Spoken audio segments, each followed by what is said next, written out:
Hey, what's going on, guys? I'm Arthur Drysdale. Welcome to Arthur's Game Reviews, Episode 2. On today's episode, we will be talking about the remastered version of Saints Row 4, Saints Row 4 Re-Elected. So let's jump in and get into the simulation. The first thing I'd like to talk about is the story. The story puts you in the role as Frank West, one of the Saints Row, and you start off by having you defuse a nuclear bomb headed for the United States. Once you defuse this nuclear bomb, you land yourself inside the Oval Office in Washington, D.C. You were then elected as the new President of the United States. And as you're about to speak, during a press conference, one of the Saints tells you about an impending alien invasion.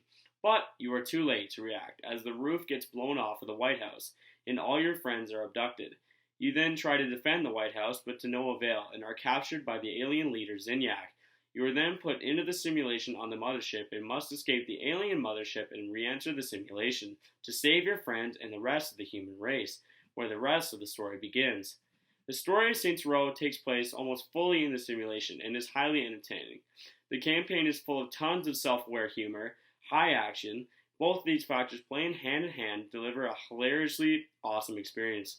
Throughout the game, you will unlock insane powers that will let you help conquer the simulation. The action is important because as you play, you will unlock different abilities that will make you become stronger and stronger, making the game better with every new power that you get. The main story has 21 quests, and if you were to do nothing but the main quest, then the game should take you around 14 hours to 17 hours to complete. But if you're including the 40 other side quests that are available, it will take you around 20 to 30 hours to complete 100% of the game.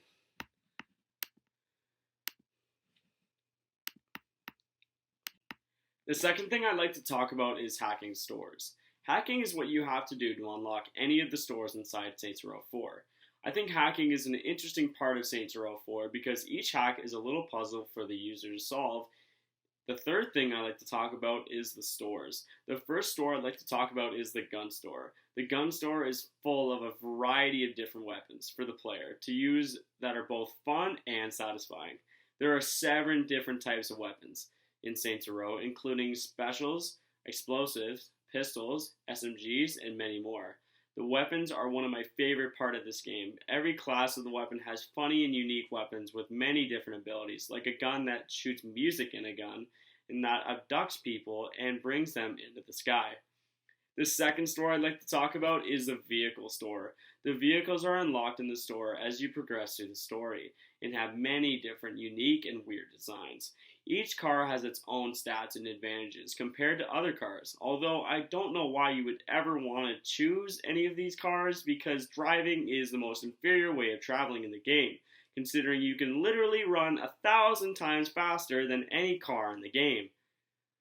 But if you want to drive a car that looks like a cat on ecstasy, that's on you. The third store I'd like to talk about is the clothes store. Now, the clothes store has to be one of the favorite things about Saints Row 4 Re-Elected. This is because the outfits have to be one of the funniest / outrageous things I've ever seen. I mean, what game lets you dress up like a monkey, a toilet, Godzilla, a Minecraft man, and a sex doll? There are so many different outfits in Saints Row, and you're able to mix and match tons of them to create your very own custom skin. The third thing I'd like to talk about is the mini-games. There are around 12 different mini-games available in Saints Row 4, including Mayhem, where the player has to use specific weapons to destroy objects. One is called Speed Rift, where a player collects green orbs while avoiding objects to make a certain time. Every time is correspondent to either gold, silver, or bronze, depending on which time you finish in. The other minigame I'd like to talk about is Platforming Rift. The player has to jump from platform to platform, collecting score from landing in the middle of the platform. If the player lands on the outside of the platform, they will be rewarded 500 points in comparison to 2,000. The fifth thing I'd like to talk about is the powers.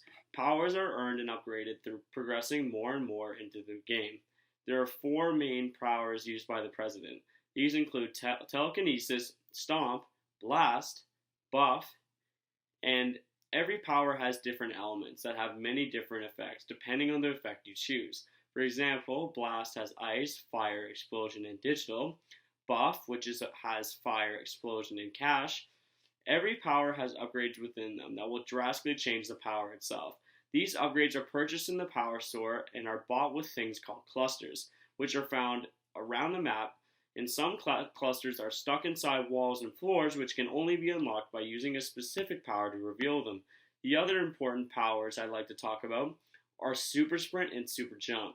Super Sprint upgrades help the player get across the map quicker and also helps the player avoid damage in any projectiles while sprinting. Super Jump upgrades increase the height that you can jump and also prevent the player from getting injured while the player is jumping. Thank you guys so much for watching Arthur's Game Reviews. Stay safe and